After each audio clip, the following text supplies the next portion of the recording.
What's up, guys? Welcome back to the channel. Today it is 12 o'clock in the middle of the day, and I just got a package in the mail. A package I've actually been waiting for a long time. It feels like a long time, but realistically it's been like 5 days because I got the free shipping or whatever. But more car parts for car. Car parts, go on car. Car, make it drive good. On a serious note, the past 2 to 3 weeks I've been doing a lot of stuff to my car, but I couldn't really like film a lot of it because a lot of it was me. Let me back up. When I work on my car, I go full concentration and I try getting it done as fast and easy as possible because that's how I work. Just get it done fast and easy, no problem. So as I said, I was trying to film a whole bunch of stuff of me doing things to my car a while ago, but I never really got the time to kind of go back and see what footage I got. If I got anything, then I'll throw it in while I'm talking over the stuff I did, but if I didn't, I don't really care. I'm not gonna lie, I've been gone from YouTube for quite a while now. I think it's been a month, which is kind of weird. I've been super busy with other stuff lately. I'm not gonna bore you guys to death, but I've been gone for a little bit of time and I'm not used to vlogging, I'll tell you that for sure. I'm just gonna run down a list really quickly of what I did so far like this past couple months, because a lot of it has to do with just drivability of my car. When I say drivability, I mean as in making it more reliable and faster without doing much, if you were to say. So a couple things I needed to do was get a new MAV sensor, but as I got this new MAV sensor, I installed it and everything, I was still having the same weird issue where it would cut out and it wouldn't really work, so I just have it unplugged for right now until I get that figured out. I'm pretty sure it's a diverter valve with the turbo or something with the turbos messed up. But anyways, going down, I put in a whole new charge pipe kit. I have a new pancake pipe. I'm not sure if you guys can see that. Let me, I got a whole new charge pipe kit. So that whole charge pipe runs down right into the front mount, and a lot of people don't like running front mounts for these cars because they say it has a lot of turbo lag, but I got the full charge pipe kind of situation going on, so there's no turbo lag whatsoever.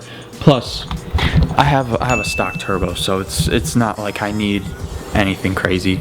So throughout me doing a lot of these kind of little details to my car, I found out a lot of things, especially with front mounts on my car, and it kind of made me realize why people don't really run front mounts on my car, and made me find out a whole bunch of things about my car that I really didn't even know about. So maybe this will help you guys if you guys have a GTI or any sorts of Volkswagen or a car in general that you face the same issues. When I ordered all this charge piping and stuff like that, they said this was exact fit, no trimming needs to be needed, etc, etc. When I actually got down dirty with it, I had to trim like a good 4 inches off of this complete coupler just to get it to fit down there onto its mount. But long story, I had to fabricate my own mount so it didn't hit the fan right there because it comes really close to the fan already from stock, and I had zip ties holding it in, and there's still one zip tie right over there holding it in to make sure it doesn't go anywhere. The whole charge pipe for the turbo back here, the coupler for the turbo was very hard to put on, and all the couplers and clamps are kind of really tight and like they barely fit. But other than me having to trim and do a lot of fabricating about it, it wasn't bad, not at all. And then I got down here. The front mount on my car, at least, a lot of people don't have this issue, but on my car it was a big issue, is that they supply you with these little spacers. So what you would do in a perfect world is this spacer would go behind this bolt and it would kick this out like a good, I don't know, 1.5 inch maybe. So if you guys can see the situation, if this gets kicked out another inch or 1.5 inches, especially on this side, it's not gonna fit the bumper at all actually. Because that had to go back an inch, a lot of the couplers had to be cut back kind of an inch too, so it fit all nice and snug so there won't be like kind of a warp in the coupler. Other than that, pretty perfect so far. We did that. I got new oil, new fuel filter. God, dude, I did so much stuff I can't even think. We drained the trans fluid and we did a whole new trans fluid swap thing. Well, now all that boring stuff's out of the way. Today, we have fun stuff. Stuff that I'm kind of excited about because my motor mounts are shot. We have new Torque Solutions motor mounts. Dude, these things are beefy. So we got the transmission mount, and then over here, we have the engine mount. And one thing I kind of realized is that that kind of looks crooked to me. That little tab right here. I mean, I don't really give a flying fladoodle about it, but. So this whole install should be pretty easy.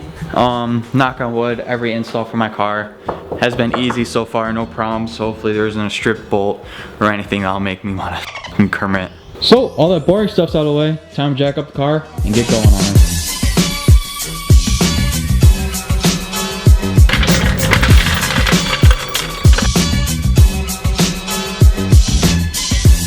I'm going to probably try and get this done as fast as I can, just because I like doing things fast and efficient. I really want to drive it afterwards. So we're going to do the trans side first, then we're going to do the engine side, or engine mount, and then trans mount. Or trans mount first, engine mount. So easy stuff needs to happen. Just need to take off the battery tray, the battery, take off the intake. I think I need to take off the intake, but we're going to see, take it all apart, and go from there.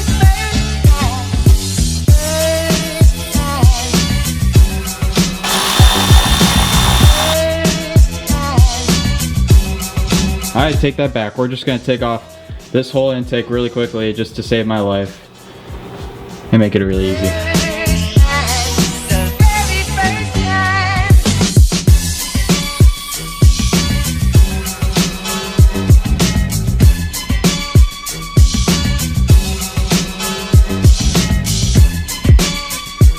So after endless misery of getting that plastic piece out, it is finally out. So now we're going to take off number 1, number 2, number 3, number 4. We're going to put the jack underneath the trans, support the engine a little bit.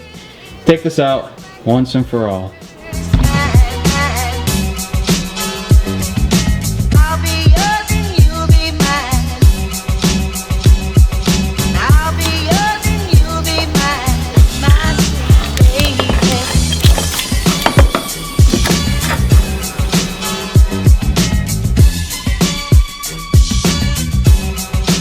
That wasn't actually too hard. The only hard part was trying to get all these wires out of the way. And with that, I'm going to probably try to clean off all this gunk while it's, you know, out and open. This was my old motor mount, and I had little inserts in these motor mounts right here from like eBay.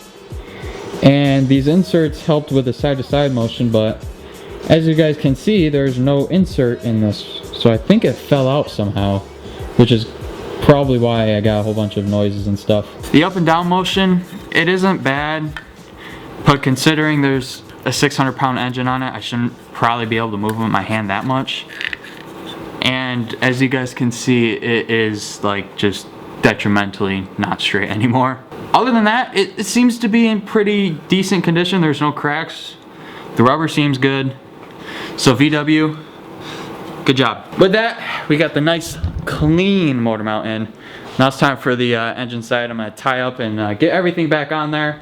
But luckily for you guys don't have to stick around for me doing all this cleaning up mess. So just like that, guys, she is all done.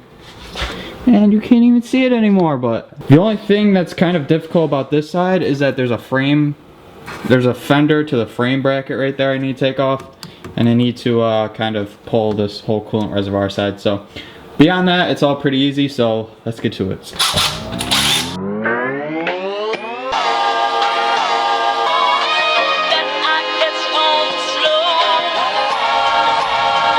Alrighty guys, she is in. Look how good that looks. I mean, you could barely see it, but that looks so official now. Like, we're official, except for the fact that I just remembered that the MAV sensor plug was underneath this. And I just remembered that as I was filming. And I don't know how I'm gonna... Oh, there it is. Oh, maybe I can fish it up. Alright, I'll be here in a second. Alright. I fished her up. She's chilling right there. She's fine right there, really, actually. Now I'm getting OCD about it. Alright, cram it in there. She's good. Everything is all good, I think. No, actually. And a ploop. Ploop. And the finishing touch, guys. All done. I tried cleaning this as best as I can because I have major OCD about my car being dirty. We live in New York. I can't help that. So there's a lot of salt There's a lot of everywhere in the engine bay. And the less salt, the better. And that plastic piece, that thing. This hunk of junk is the motor mount that we just took out. And let me just, this is ridiculous. Like, this holds a 600-pound engine, and I can just, but anyways, the only thing left to do is take it for a test drive, see how stiff she is, and take it from there. I also have to lower the car too, so don't let me forget about that. I forgot, since I unplugged the battery, I have to go through this whole process with my radio and everything. All right, let's start it. Oh, wow. Oh, wow, okay. You know, so far not bad. She definitely vibrates though. I'm getting a massage right now, but you can like hear the music. You can like hear the whole engine. Do you guys hear this? That's different. The whole engine sounds different.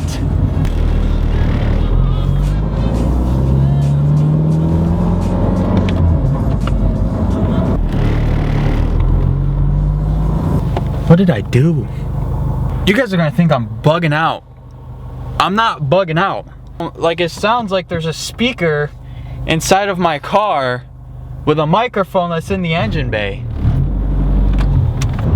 This thing sounds like a real car now when you accelerate. It didn't change the exhaust note, but inside the car I can actually hear the engine, and it sounds good, dude. Hold on, just listen.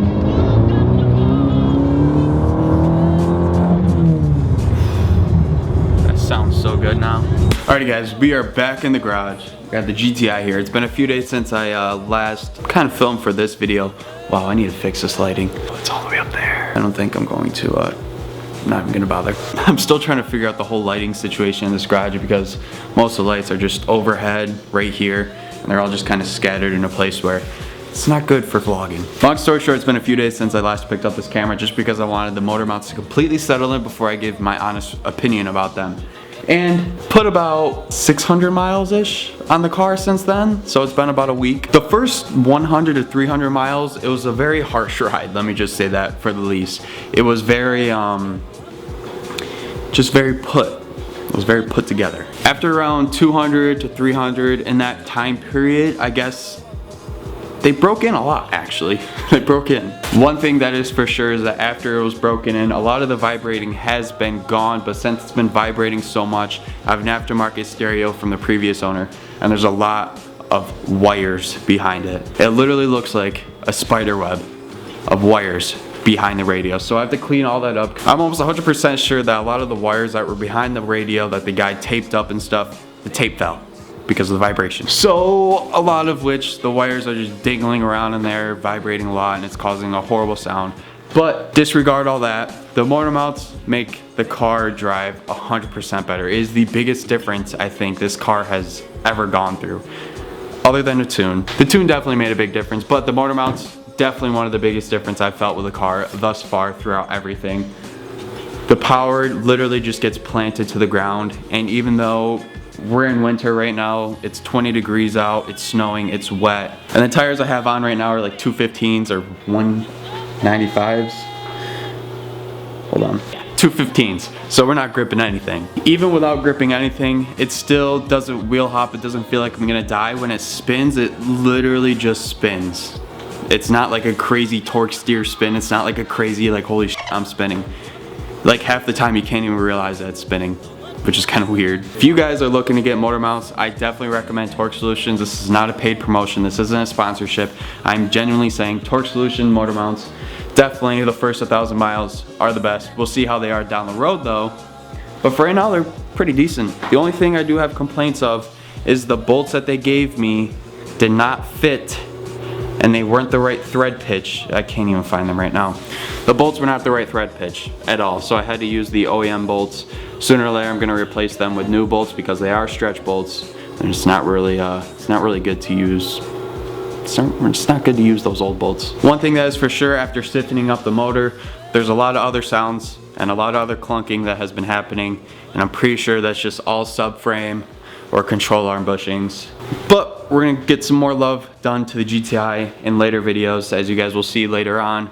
There's a lot of videos coming out soon with a whole bunch of fun stuff. But with that, that's gonna cap off this video. If you guys enjoyed this video whatsoever, please go down below, show some love, leave a like, leave a subscribe, leave a notification bell ring, and obviously leave a comment. Let me know how you guys are liking these new styles of videos. There's gonna be a whole bunch of videos coming up in the later future. I think right now I am 5 videos ahead.